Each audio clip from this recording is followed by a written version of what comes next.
पक्षाला नसतं, ते व्यक्तीला मिळत असतं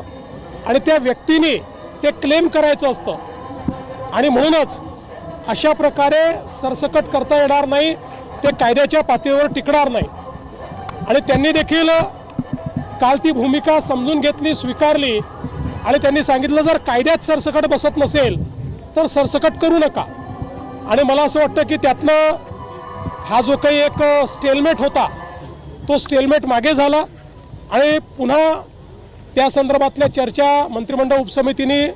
केल्या, त्याचा GR तयार झाला, त्याच्यात काही बदल होते ते बदल आपण केले आणि तो GR देखील इश्यू झालेला आहे आणि त्यासोबत इतरही काही अनुषंगिक मागण्या होत्या, त्या सगळ्या मागण्या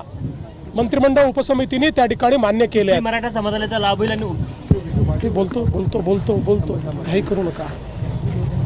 त्यामुळे एकूणच पहिल्यांदा तर मला श्री राधाकृष्ण विखे पाटील जे या मंत्रिमंडळ उपसमितीचे अध्यक्ष होते आणि मंत्रिमंडळ उपसमितीतील सर्व जे प्रमुख नेते आहेत त्या सर्वांचं, आमच्या मंत्र्यांचं अतिशय मनापासून अभिनंदन करायचं आहे की त्यांनी सातत्याने बसून एकेका गोष्टीचा अभ्यास करून मोठ्या प्रमाणात चर्चा करून